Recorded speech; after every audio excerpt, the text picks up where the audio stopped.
Alrighty, we are back for the final set of the evening. Let's do it. There's the lag. Steven's going to win that, and it is Ben has won the first race on the 9 foot to 9, and we are racing to 7 winner breaks on the 7 foot now. I better change that on the scoreboard. I forgot that part. Oh no, I didn't. It says to 7. Nope, you're on it. Not as sleepy as I thought, apparently. It has been a long couple of days, but we are down to the final. The final set. Steven was our A-side winner, was in the hot seat, but he fell victim to Ben's amazing play on the A-side, forcing a second set.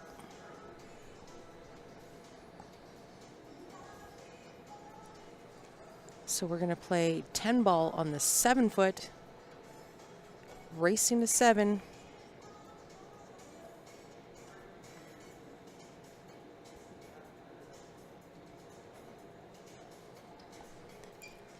It is Steven to break, so here we go. Steven won the leg.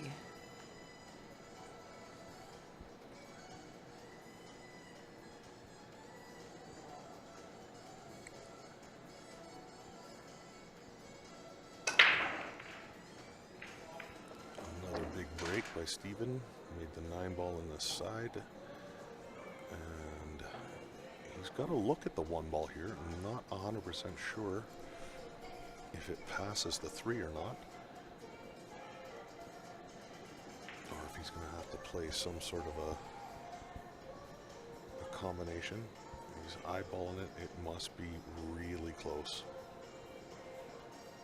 The nice thing for Steven here is if that cuts in at all, he does not have to do much with the cue ball. The 2 is over by the side there.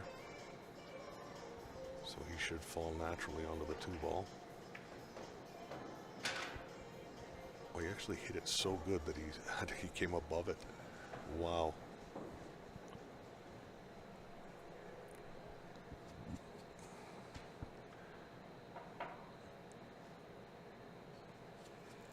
Call the back top or the top left corner. He's going to play the 3 bank, the 3 cushions behind the 10 ball. And with the 4 ball is the 2-way shot. I see. And he was actually dead nuts if he'd hit that 2 ball. It was going hard. So Yeah, it was not. It was on a good line. I think he was more worried about the safety than anything else. So Grant's telling me to zoom in a little bit to get rid of the glare. hot spot in the middle. Ben has got the short stick out again. Actually, for Ben, it's still kind of a long stick. Touche, touche. He's not loving this, but don't see much other option. And it's not that he can't get up over the 4 to hit the 2. He just knows there's nothing good going to happen if he doesn't drill this 2 ball in. I think he's just kind of at that awkward angle too. Like if he hits it perfect, he could possibly scratch. Yeah, see, he knew he was going to leave it wide open, but it doesn't really pass the 10. It may play in off the 5 ball down in the corner. I can't really tell if he's got the angle to sneak that 2 past the 10 and off the 5, because it would be a very difficult cut to the bottom corner past the 3, so he may just look to hide here. He'll weigh up the percentages and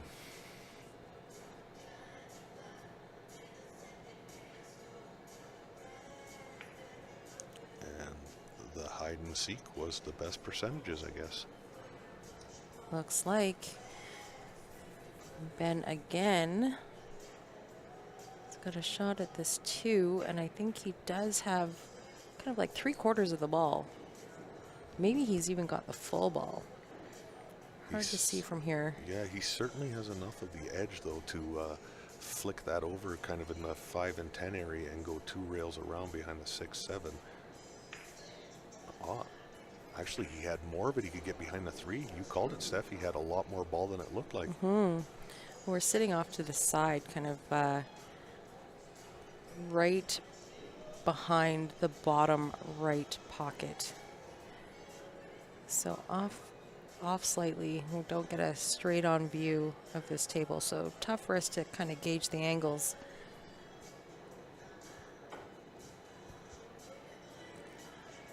Ben's going to get a ball in hand here. Yeah, he is played a great safety and gets rewarded for it. 2, 3, 5. Come back middle table for the 6. Yeah, I like how this table Yeah, it unravels connects. beautiful. He'll just draw straight back for the 4 on the side. The 5 is a hanger.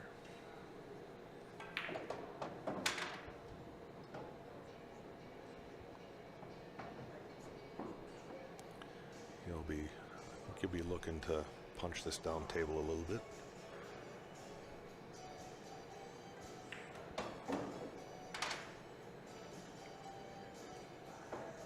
Yeah, there's really nothing goes wrong with that. If he's shallow, he's got perfect angle to come off the long rail and out. Here, he can draw straight back across the table or use the long rail still. So it was a great option to come farther down the table. He's going to have to swing this around with some draw. Nicely struck there. He's got perfect angle to fall on the 8. And I do believe Ben is going to open the scoring on the 7 foot. He is in beast mode today. He's feeling good. You can tell by the way Ben shoots, like how fast he's getting down on the ball, how good he's feeling. Yeah, he's wasting no time. When he feels good, like the better he feels, the faster he plays.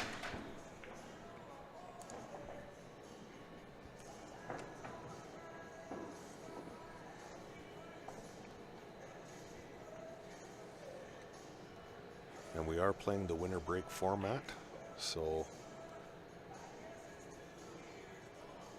Ben getting that first rack under his belt and breaking, he could open a big lead here. A little bit of a shorter race, only going to 7 on the B side. And if they put a couple racks together, this could go by real quick. Yep.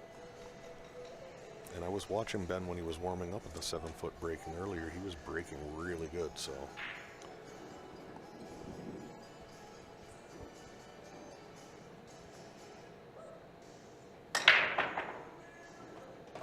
And the good breaks continue. That was, I heard a couple balls drop. Oh, he might have got covered by the 9 here, though. Just gonna look now.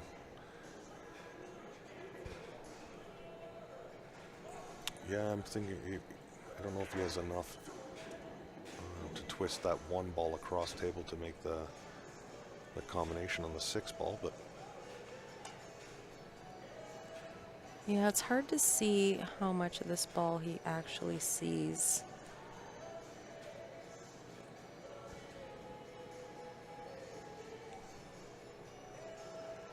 And he may just play the containing shot too, if he can just rub off the 1 and kind of leave it there and come a couple rails out behind the 9 ball again. Yeah. A little bit more of a bounce would have been good. Yeah, I think he's left Steven the whole ball, at least half the ball anyway. But there's really not a lot he can do with it. He can't cart it down the rail. There's not enough space. And oh, He's got enough to cut it? has he got enough to cut it? Or is he double banking it?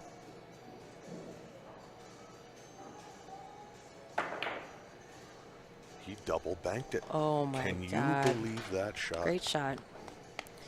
Does not get a great look at this too, though.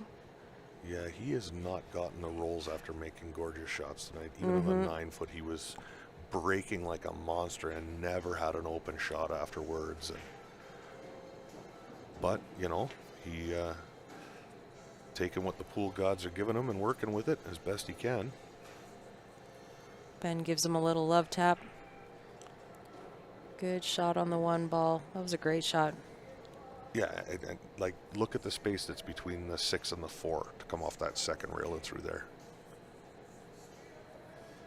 Yeah, Cole says, wow, still going. Yes, we are. But this Just for the next little while. Yeah. Last set of the night. Ben makes a good hit. Yeah, good Doesn't containing sell shot out. there, but he's probably not going to like his next shot.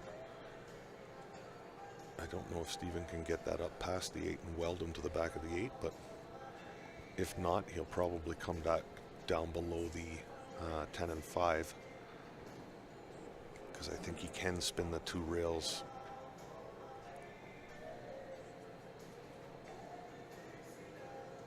Looks like we lost quite a few viewers. If you guys could help us out, share the stream for us. This is going to be the last set of the night, last set of the weekend, the closing of the Leather Pocket Fall Classic. Yeah, played that really well. Played the second rail just to check it up, and Ben will be jumping for the combination on the 6 ball here, though.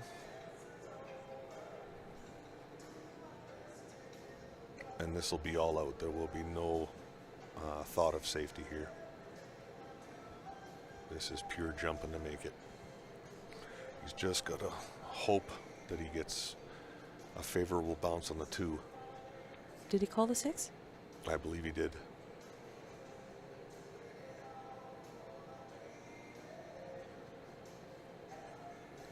If he hits the 6 full, the 2 ball should stay right about there. But if he gets it thin, who knows where the 2 ball ends up. Cross your fingers. But usually when you're playing good, you're rolling good too, so.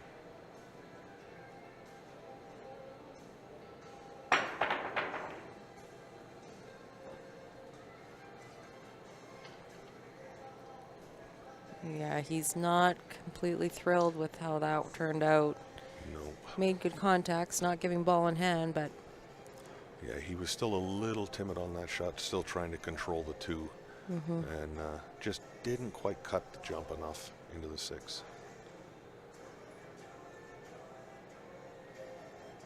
Steven will swing this around. Wow. Yeah, Steven is just not on his game tonight. well, I mean, in Steven's defense, this is the first 7-foot game he's shot, right, all weekend. That's true. He's been on the 9-foot since the start of the tournament, went undefeated up until he ran into Ben. That is true. So Ben's played a set against Joe on the 7-foot, so he's hit some balls. Ben actually plays regular league every week on the 7-foot, so he's put in some time. It's not like, you know, Steven, I think, has probably mainly played 9-foot for majority of the year. Yeah. The only time he plays on the 7-foot is when he comes to Calgary for these kind of mixed tournaments, right? With this format. Yeah, I like his decision there to play the 2-6 combo. Held it up perfectly. For sure. And he has a beautiful path to get on the 4 and 5. So Ben is going to, good chance he'll be up 2-0 here. There's certainly nothing stopping him. Cole is asking, you came third. It was actually Joe Spence that came third. His teammate Ben Francis, when he got to the B side, it was a bit of a battle. Knocked Joe out in third place for 500. Second is going to be 750, and first is going to be 1100. We had 53 players in this tournament, staggered entry, paying anywhere from $25 to $125. And the folks here at Leather Pocket were kind enough to throw in $1,000 to the prize pool. Mm-hmm. Fantastic.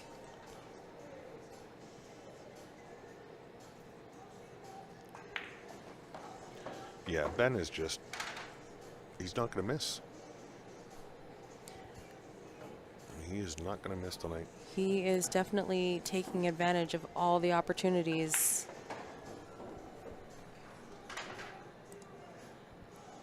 Ben's off to a quick 2-0 lead.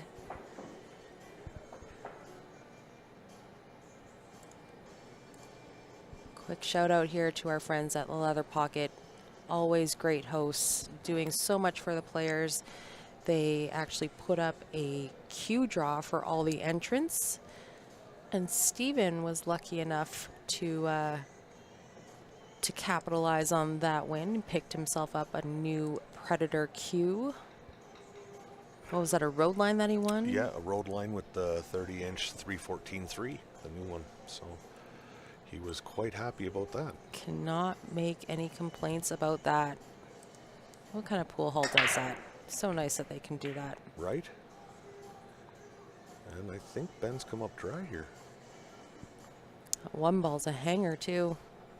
Almost dropped. He had a good look at the two. I'm not sure, but I think Steven's got enough of that long rail to rail first with a little bit of swerve and make the one ball here. Oh, we started a little early.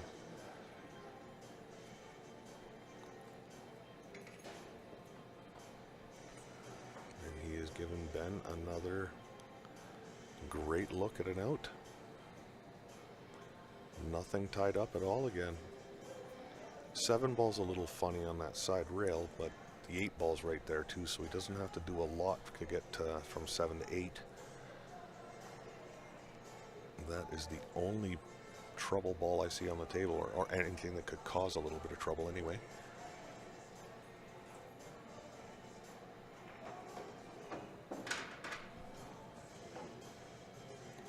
Nice shape on the 2 to the 3. 3 to the 4. He definitely wants to be on the left-hand side of the table to take the 4 to the top right.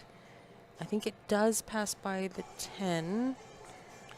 He had a quick look there because the 410, he won't play that, I'm sure, but the 410 looks to go off the 8 in the corner. The 10 ball looks like it'll play off the 8 in the corner. He had a quick peek at that.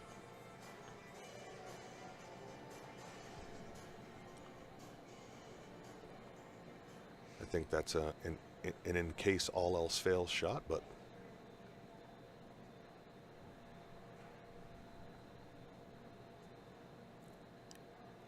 Richard is asking if this is the finals. This is definitely the second set of the finals.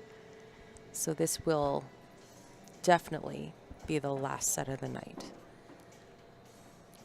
Ben defeated Steven 9-6 on the 9 foots to force the second set.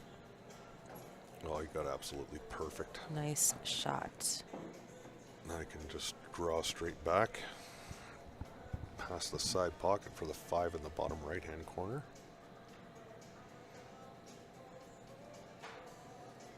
James says, well, I guess Ben is playing jam up.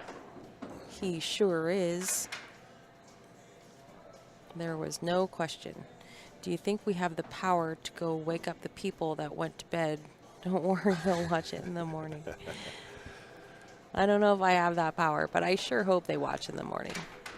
Great little shot there. He left himself the right angle. He's just going to pop this in the corner and come straight back across table for the 7 up in the top right-hand corner. He wants to get fairly straight on the 7 ball too. That'll do. Does he have a little too much angle on this 7? If he does, he'll just play the slide shot over to the other side, play the 8 ball in the same pocket. But yeah, it looks like he's going to have to draw across the table, so The Ben Francis slide. Yeah, he hasn't missed one of those all night, so. And he should be able to run through this. A little bit of right-hand spin if he's got the angle to go straight, or he may, if he's too straight, will draw straight back off that long rail and out for the 9. Yeah, he had perfect angle to run through. And Jason woke up for a pre-break. It's 2:30. Had to look up at the damn phone. 4 a.m. might be a sick day. I like how you think, sir. Well, if the games keep going like this, it won't be long. I mean, these guys run racks in, just a few minutes. So even if it goes the distance, I don't think it's going to be a super long match. 3-0, Mr. Francis. But Ben is off to a commanding lead to start it off. Yeah, he is the smallest freight train in the world right now. Richard says he's been busy and has been paying attention, but good for Ben. Steven is a monster. They definitely are. All these guys. Steven, Ben, Joe, obviously the favorites of any event. Whenever they're in the room, they've got eyes on them. That's for sure. We're missing some of our bar box specialists from this tournament this weekend, though. We didn't see Ozzy here, and there was a couple other players that I thought would show up, but whoa, that was dangerously close to the side pocket again. But you never know. The bar box specialists that are missing could have been the late entries that is true. That were given the negatory entry. Given the hook at the parking lot doors. Yeah. So we were saying earlier that Jeff gave a little speech at our players meeting saying that Leather Pocket will be adhering in the future to deadlines posted on the poster. Without exception. That's right. So we actually had 53 players enter for this event and turned away enough players to have a waiting list to get in once we filled it. What a great shot that was. Look at this. Oh, no. I mean, I was saying it earlier. Steven's got to be thinking to himself, what do I got to do? Yeah. Just can't buy a leave.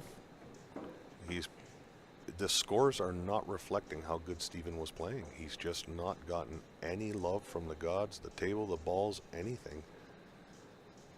And Ben is not taking any prisoners. He's like, yeah, get it done. We'll just take this 210 right here. And 4-0 like that. So like I was saying, no late entries for these tournaments going forward. So if you are planning on attending one of these events, definitely get your entry in on time before the deadline. Otherwise, you will not be able to enter. And that's just to make sure that we keep these events as organized as we possibly can with a players list so that we can be prepared, get playouts ready ahead of time, get the players list input into the software, get the draws ready. We don't want to eat up any time so that, everybody wants to play in an organized event. And if we know how many players ahead of time we're going to have for these, then it's much easier to get sponsorships and prize money and extra prizes added and all that kind of stuff. Yep. So it should be a win-win-win for everybody. Whoa. Miscue on the break by Ben. Ben got a little excited, and Steven jumps out of his chair. Scott is asking me a question. He says, you are a fan of snooker. Do you just enjoy watching the game as a whole, or do you watch a certain player, or do you like a certain player and watch it as a whole as well? Well, my favorite player, even though he doesn't play and compete anymore, is a friend of mine from back home by the name of Kirk Stevens. And another good friend of mine, Floyd Ziegler, were the ones that kind of got me interested in snooker when I worked at Frederick Blues Bar and Billiards. And from there, my absolute favorite player to watch, without a doubt, is the Rocket Ronnie O'Sullivan. I love how he plays. I love his antics. And I just love the game of snooker, period. It's an awesome game to watch. I love the chess factor of it. And another player I really enjoy watching is out of the same kind of graduating class as Ronnie O'Sullivan, John Higgins. But yeah, so I really enjoy the game, and I really enjoy playing it, even though I'm not quite as good as I'd love to be. But Well, and to be fair, in Calgary, there's not a whole lot of snooker tables to be played on. this is true. Just the real estate for the size of the tables is just so big, and they can fit, Yeah, 2 9-foots in instead of a snooker table. I don't know what they're doing here, but this is three That was balls. a very unorthodox. So, No, but 3 balls have to hit a rail. so, so Ben miscued off the break. So Stephen had ball in hand, and he chipped at the 1. So, and that is a question maybe I thought that you would know, because this is obviously a 10 ball, and Ben didn't question it. So there's something that we're kind of missing as far as miscuing on the break. Yeah, no. So maybe we'll get Ben to explain that to us. Yeah, I'm positive that even a miscue off the break is breaker or the opponent's choice to break or re-rack it, and Ben breaks again. This whole, that's why they've done this, is to take this out of 9 ball and 10 ball, because this is an impossible ball to hit when you do this. So I think it was, yeah, it's not a legal break, and Steven was just supposed to either break or put Ben back into break again. But I may just walk over there and see if any of these other guys know, because I'm not familiar. This has never happened before. I've never witnessed this. But, I mean, obviously Stephen plays a ton of 10 ball. He plays the professional events. yeah, this was the old school kind of gaff on a miscue. But like at the players meeting, Jeff was saying that any sort of illegal break, then it's player's choice, whether you, or the opponent's choice, whether he comes in, re-racks and breaks, or you can let the original breaker break again. But if 3 rails do not touch the break or touch the rail on the break, it was a re-break. So I don't think this is a legal move. I don't know. I'm We'll not see. one to question it, however. Yeah, I don't know. Because Stephen, who plays the professional events, made the chip on the 1, and Ben didn't question it. Yeah, he just I know, got up that's and the only thing made I- his shot. So there's definitely something more than what we know what's going on here. How do you like this? Another 3 foul that Ben escapes from. Wow. And he slams his chalk down saying, "Take that, sir." Yeah, we're going to have to get... So, and I don't disagree, Roger. It's not a legal break, but I mean, this is something that's... Don't tell me what to do, Greg Cairns. Yeah, no, Greg is Go saying over there. if he hit the balls, then this is allowed. It's not allowed. If he went into the balls in any way, shape, or form, 3 have to hit a rail. It was made 10 very balls, clear. ball in hand, even on the break. So we're going to have to show this. Well, we'll ask Ben afterwards. Yeah. We'll get him to come on the mic and explain that. Here comes Sammy. 1 second. Let me ask him.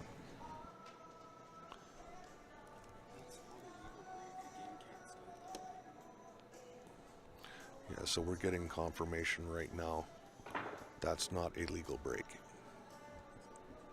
I didn't think so. It was made very clear in the players' meeting.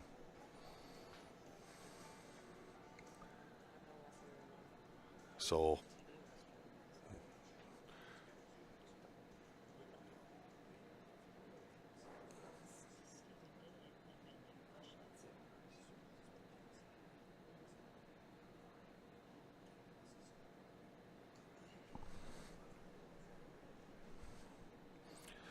yeah, we're just getting some update from Sam here. So, you know what? These guys are going to play on anyway, and it's not going to make one iota of difference to either of them, really. But this is definitely something we're going to have to address for future tournaments.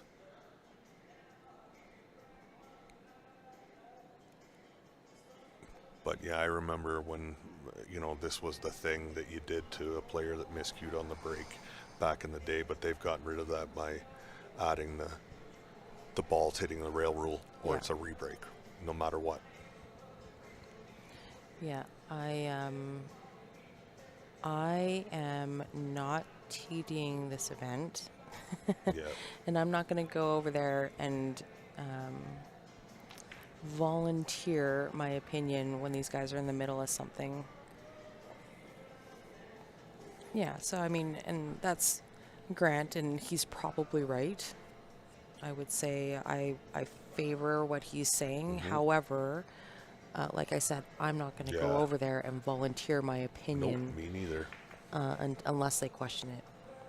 But I think that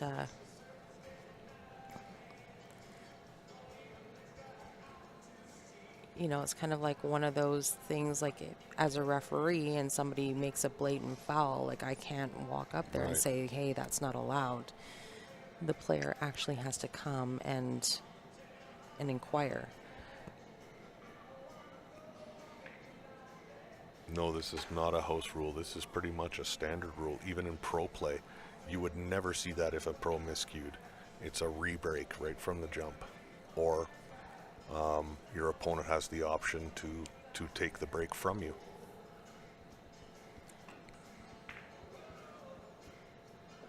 And we got a comment by looks like Kane, and he said, "Yeah, that's right, because wasn't the soft break gone as soon as Corey Dool exploited it?" And that is 100%. When Corey mastered that soft break, it was outlawed fairly quickly after that. And Corey was certainly a master at doing it. As a matter of fact, I think he invented that method of breaking. So It's probably true, yeah. It looks like these guys have worked its way out of it anyways, but I'll ask Ben once the event is over, once this match is over, because I just want to know for my own personal knowledge, but you guys are probably right.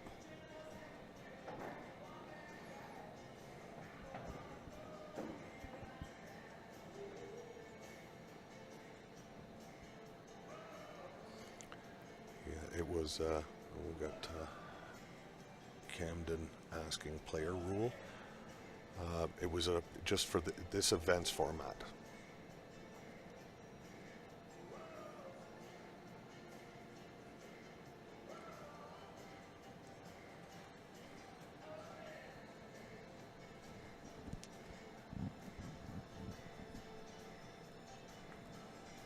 And I may be wrong about other events. I mean, everyone has their own rules, but here it was made very clear. But again, like I said, these two are brothers. They're, it is what it is, and we're not going to dwell on it all night. And we'll get a ruling from the organizers and for next time, I guess. But as it stands right now, it really didn't have any bearing on how this is turning out. So both players are getting in and out. It's just kind of more like a snooker format now. So, Well, I mean, these guys are working the balls out, so, and it's not really delaying the match. However, I would like to know, just from my own personal knowledge, what the ruling is, and we will clarify that with Jeff, and I'm sure I know his answer. ooh, Stephen launches the 4-ball off the table. yeah, he landed right on it. But He's it looks like, just kind of from his body language, he's feeling the heat. He's a little frustrated. Things are not, he's not getting the rolls. no. He's made some pretty amazing shots and not getting rewarded.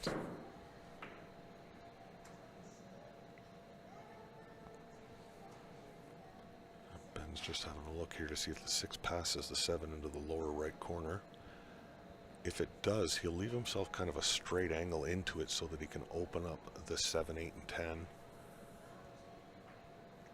If not, he may, I don't know if he can draw off the, yeah, he may just draw off the 5 ball, shooting it into the corner and open it that way. There's a few things he can do here. Or does he just bury another dagger into Steven and throw a 3 foul at him on the 7 foot? No, that's possible too. I think he's looking at making a run at this, though. Yeah, he just wants to make sure the way that he comes into that pack, it spreads favorable. He wants to stay on the 6 ball, so... there you go. That answers that. The 6 does go, and he'll play into the... Oh, he missed it. He sucked it back. Yeah, he was trying to flick the 10 and 8 there and leave the 7 right where it was. I think that was maybe trying to get a little bit fancy with it, but... He's calling the 10. He will call the 10 here, yeah.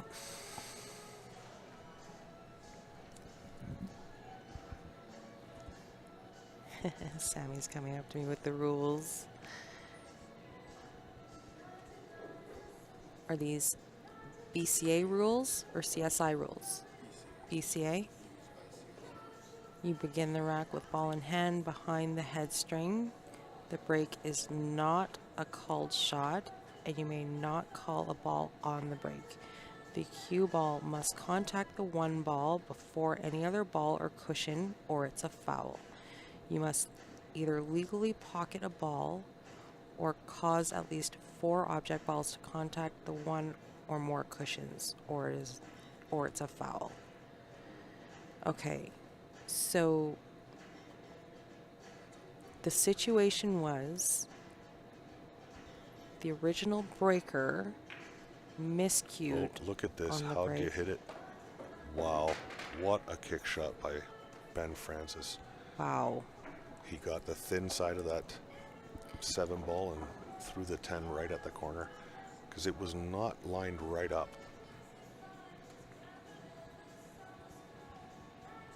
Yeah, Steph was just reading the actual ruling from the Billiard Congress there. Oh, the table has swallowed a ball again. It just randomly happens on this table from time to time. There must be some chalk stuck up in That's there. what we figured.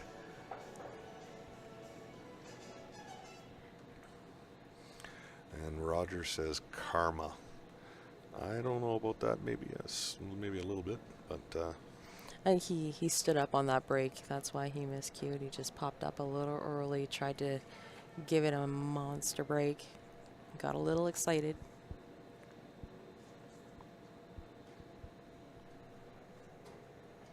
I agree with Laura Berg. Wow, she says. Yeah. So it looks like they're taking a quick timeout. Both of them have disappeared. So one more shout out, probably the last one of the weekend. Jam Up Apparel. Get your gear at Jam Up Apparel this weekend only. Black Friday sale. It sounds like they've extended it into Monday, but use the code BF25. 25% off site-wide, guys. That probably will not happen again. I have never seen it anyways, but take advantage. This weekend only, 25% off at Jam Up Apparel, site-wide, including Predator products. We've got some great gear, and they're going to be coming out, releasing some new stuff coming pretty soon.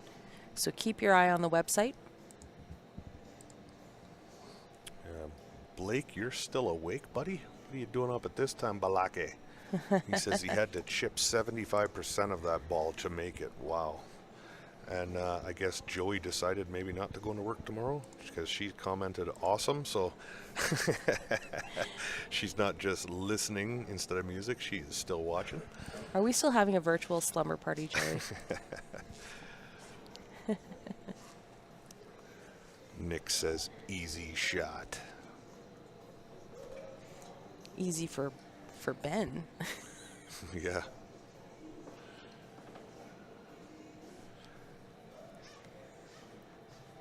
All right. Looks like the guys are back.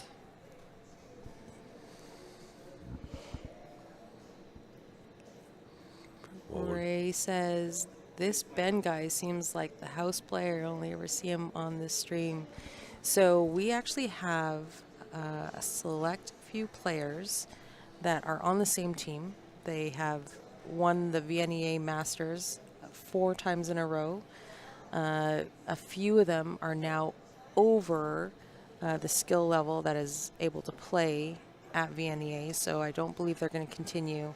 But they are teammates, they're brothers, they're roadies, they hang out, they're friends on the sidelines, but they all play exceptional. Ben, Steven, Joe, John Pay Pompey, Mark Vinogradov. But you'll see them on our streams often because they're on our home turf. Yeah. And they all play so great that they make it to the end of pretty much every event. Yeah, and there's a lot of the lower Fargo players that if you were to ask them, hey, do you want to play on the stream? They're like, no, they don't. There's pressure enough playing in these big tournaments for some of them, and the last thing they want to do is get, annihilated where people are watching. So, well, and to be fair, there's a fine balance of who you put on the stream. You want them to be fairly even matches. yep. I mean, we are firm believers here at CSL of we put on anybody who wants to be on the stream of any caliber, whether you're a beginner player, whether you're an experienced player.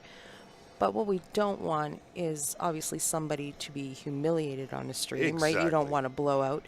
You want some players that are even skill leveled, right? Yeah, roughly the same Fargo rating. Yeah. You're not going to put a 400 up against a 750. Totally. I mean, we're not there to embarrass somebody, but in the same breath, if we put on a couple of lower level players, we talk about their game because we actually preach the fact of going back and watching your match, see where you went wrong, see where you went right, what can you improve on, what balls should you have taken instead.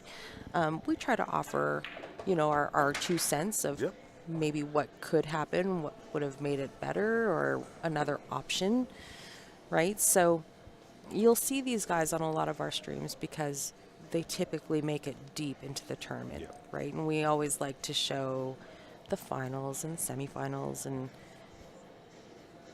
a lot of out-of-towners. So I think Ben's pretty good on the 2-ball here. It should pass the 4. Kind of stop right there. Caught the 4 in the same pocket.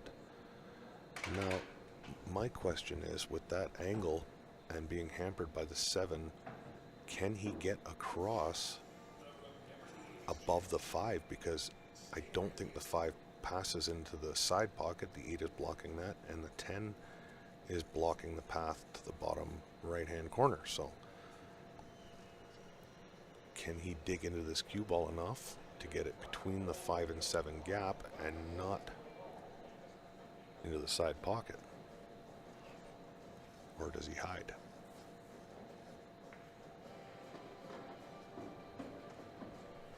Well, he just took his medicine and he'll figure it out now. He's got a 5-0 lead. He may take on this 10 ball. There's really not a lot else. As a matter of fact, there's nothing else. yeah, it looks like he's got an eye on the 10. Dave says he's got a young son, so you don't see him playing in many other events yet. Ben does stay fairly local. He does have a 9-year-old son, and he does have his eye on doing some traveling.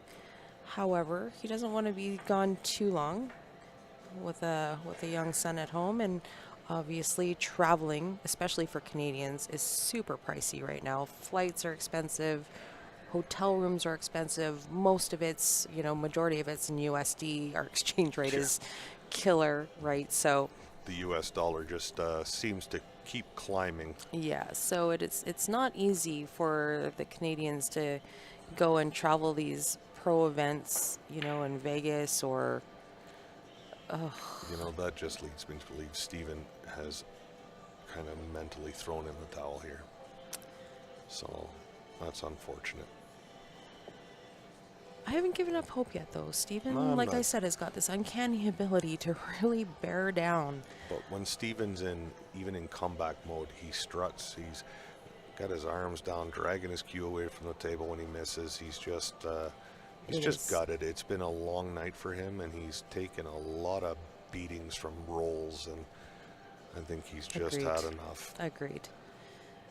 It is 10-2 here in Calgary, Mountain Standard Time. So it is definitely late, and it is starting to wear on these guys for sure. I mean, they've been playing pretty much from the beginning, 11 a.m. yesterday. We started at noon, had our players meeting, and started at noon yesterday. So it's been a long weekend.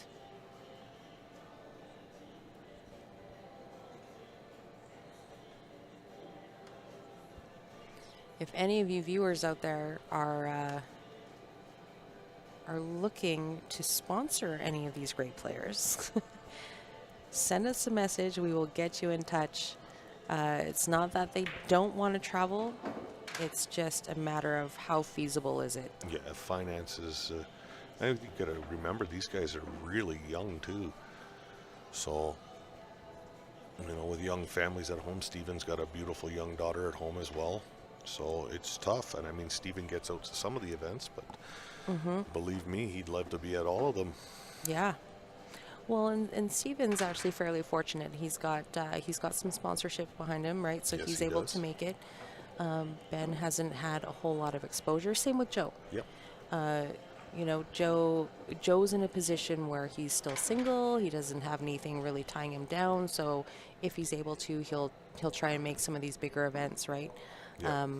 But like I said, Ben's got a young family, and Yeah, Stephen is fortunate enough. He's got a few good sponsors, Diamond Billiard Products and Jacoby. Hughes, a couple of big sponsorships there, so good on him. And he is going to get on the board here. Be able to chip this 9 in and just roll up past the 10 ball, and hopefully he can string a few racks together and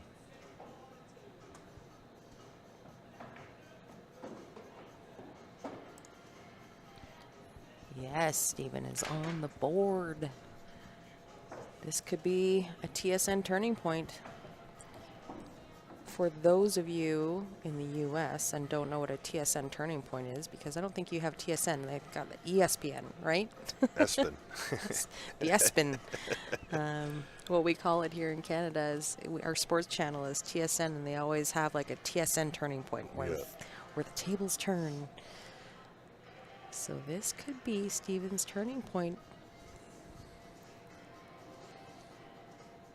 Yeah, Josh is saying, geez, some late night pool. Mm-hmm. Which we are accustomed to a lot of these events. Jay in the YouTube says Vancouver really needs to step up. Basically nothing happening here other than the weekly $20 tourneys. I am crossing my fingers for you because I would really love to see some more BC players come out to our events. And if you know any of these Alberta players, they're fully willing to travel. So if Vancouver had a big tournament, I bet you there would be a good handful of Calgary players. Well, there would be a few, that's for sure. That would go out. We're always looking for an excuse to do road trips. We like road trips. We go to Four Bears, we go to North Dakota for their big event usually every year.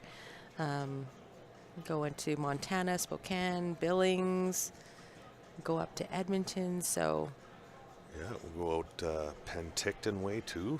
Right, we actually had quite a few players go out and play that event out, the CCS tournament out in Nanaimo. Yep. I know that there's quite a few players going to Penticton, making that trip. Quite a few players going out to Niagara. And I mean, we get players like, well, Brady Golan was in this tournament. He came in from BC, and every once in a while, we'll see Nick Kruger walk through our doors. Nick Kruger is one of the boys, hangs with these guys. Yeah. Great player out of Nick was Vancouver actually as well, supposed to be or here for the BC. Hui tournament, but couldn't get snow tires, his winter tires done in time. Yep. And in BC, the winter tire thing is a big red flag. Yeah, it's a law actually. Yeah, zero tolerance on not having winter tires. You must have winter tires on your vehicle to go through the mountain passes as of October 1st. Mm-hmm. And you don't want to get caught without them. We had Mason Mackey is actually here from Chilliwack. That's right, yep. So a couple of players for the Hui tournament. We actually had, I think we counted 17 people in from out of town. Yeah, that's awesome. It was great. Look at this. Is there a little life back in Steven? He's on a little bit of a tear here. I wasn't going to say anything because I didn't want to jinx it, but he's going on a little bit of a run.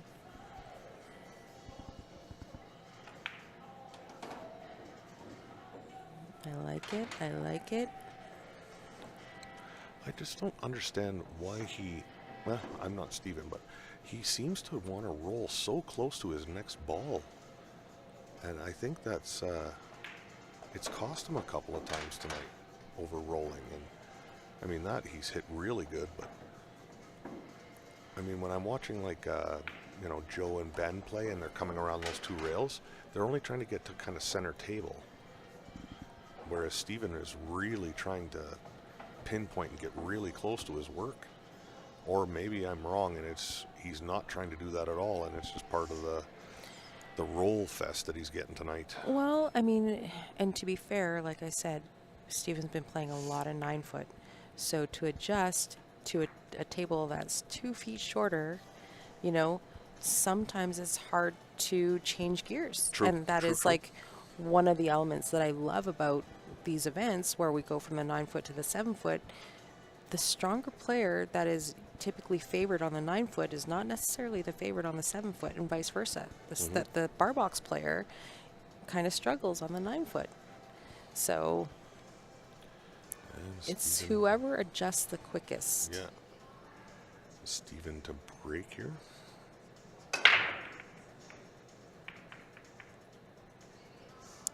I don't know if I don't hear anything dropping.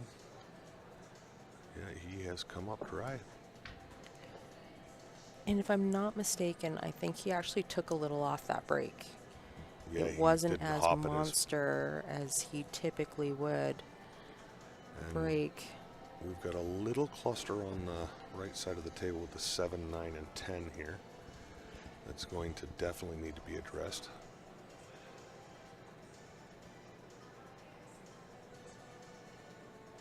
He might, Ben may do it after shooting the 2 ball here. Unless he's loving the 7-10 combo. I can't tell what angle that's at. Yeah, I don't know if you I don't- ever love that shot because it is off angle. It's down the rail. If the 10 ball is frozen, it's a much easier shot, so I can't really see. But we will find out what he does with it. It's not going to be long. Nope. Again, Steph and I have a weird angle that we look at it in the monitor. We can't see the table the way the players can, so sometimes we're just a guessing. That's right. Best guess. That's our Best game. guess. We're sitting like right down the pipe of like the top left corner down to the bottom right corner. We're kind of off that angle. So we have a computer screen here, but we're off. Tough for us to see. Shoots the gap between the 6 and 5. Now this is where we're going to find out, I guess. What angle does he leave to go into that? About where he is now, maybe a little lower. Seems to be about perfect. So he'll just kind of draw a hair, I guess. Or maybe take a longer angle and come off the back rail into it. Yeah, he's really trying to size this up. Trying to route his escape plan. He liked the first one, just keep it simple and follow through this 6 ball into that pile. The one thing he doesn't want to do is hit the 7 on the face here. It probably will either end up double kissing or jamming on that 10 ball. I think he is having a look at the combination. Did he get too much angle on this 6? Yeah, I'm wondering. He's following through. So yeah, he is taking the 7-10 combo because the 10 is probably frozen. If the 10 was like gapped, it would be a much more difficult shot, but Yeah, he's just gonna take a swing at this rather than taking the risk of going into it and not ending up with a shot. Just like that. Hits it perfect. I thought so when we first saw after the break. I was like, I think that 7-10 is on. So Jay Nav says Penticton will be fun, but going to Vegas for the BCA World Championships, maybe we'll see you there. Are you going to BCA? Have you thought about it? Yeah, I haven't made up my mind yet. I've kind of picked my battles. We're doing a lot of traveling this year. We're going back to the Puerto Rico event, and we want to go away for my wife's 40th. And we've got family coming in and out of town, so Gotta I spread it out. don't know. I really wanted to go to Penticton as well, so I'm not sure. We'll see how the cards fall down the road. Scott is asking us about, for Steph and I, wanting your opinion. So I play in the CPA League, APA, and the big Vegas tournaments. They used to play on Valley tables, and now they've switched to diamonds, but they are using Valley pockets, or as they call them, league-friendly pockets. Curious to know how you feel about the changes from the Valley to the diamond and switching to the bigger pockets on a diamond instead of normal tighter pockets. As far as I'm concerned, I don't know. I like the fact that they've gone to the diamond tables, and because those Valley tables for me are just, I struggle with the speed on them because they're so much slower and different rails, and so I'm kind of glad that We are they've very gone to the spoiled diamond. here, Yeah, we though. are very spoiled here, and I think you still have to make them Valley kind of size pockets because that's how it all started out, right, with the 5-inch pockets. So I think you have to keep in mind that those events, APA, VNEA, they were built around average players. exactly, it was It not is pro they were leagues. built for amateur players. So what they wanted to encompass were the players that went to a pub and grill and shot pool and just were out for a good night with their buddies and, to promote the game. Yeah, and So come home from Vegas and say that, you got third in a big right, event, and right. so if you tighten those pockets up, what happens is I think it kills the league off a little bit. So There is a smaller bubble of people that want tighter pockets, Right. that want truer rails and want it really bouncy and new cloth and would rather have it slick. Whereas the average players, there's much more lower level players that just, play for fun and Yep. play for the competition and the sociability of it, where Valley tables are much more affordable 100%. for a venue. Like, I will definitely give you that. They're much more available to the regular public. They're much it's hard to find, pool halls with, all diamond tables. Yep. It's because it's way an more expense. expensive, right? So Look at Ben here, and this is on the hill. Look at it's on this the hill, out. going to 7. But I think that it's very discouraging for those players to go to an event and not be able to make 2-3 balls in a row, Yep. right? So I think they do have to open the pocket. They have to make it it's still an enjoyable experience. If you want pro tournament tables, tighter pockets, you're going to go to an event more like BCA where it's a little bit leveled up. Yeah. I think we have our champion. I don't want to jinx it, but I'm going to say it anyway because he has been playing so good. He's just going to stun draw back off this 8-ball, get in line with the 9. And I think Robert's your father's brother. Or Huh? Bob's your uncle, whatever one you prefer. You're genius. I had to you got me thinking. I'm like, huh? What? Nails the 8-ball in perfect shape on the 9. And thank you, Roger, for the shout out, and you're very welcome for the streaming commentary. It is our pleasure. Where'd you disappear to, Roger? Weren't you just here not too long ago? And Thanks for that hanging is out with it. us. What a tournament.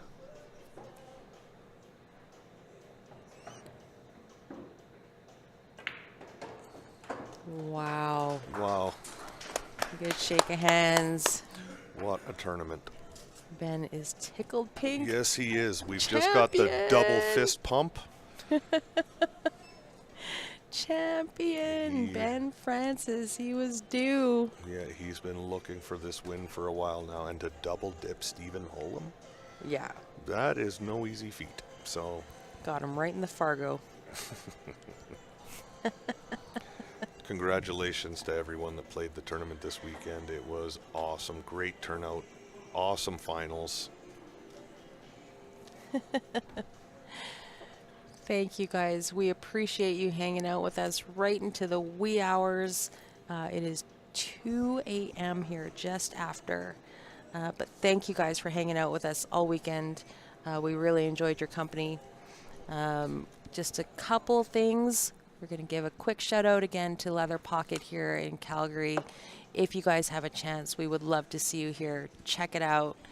One more chance to get your Jam Up apparel 25% off. Oh, better clear that. 25% off at Jam Up Apparel. Load up your carts and take advantage. BF25. Black Friday, I believe, ends tomorrow. I think they extended it. One more shout out to our friend Nick at Nick's Q Innovation. If you guys need any of your cues maintained, anything custom made, tips put on, Nick is your guy. He's got a Facebook page. Join it, like it, send him a message. He's fantastic. This is us signing off from the Fall Classic at Leather Pocket Billiards here. Stay tuned. They will have many more events coming up. Thank you guys for joining us this weekend. If you have any questions, inquiries, send us a quick message. Laura Berg, thank you for joining us as always. John, Blake, Tracy, I will pass the message. Hope to see you guys in Vegas, hoping we can make it there. But from myself, Ryan Murray, and the rest of the CSL team, thanks for joining us. You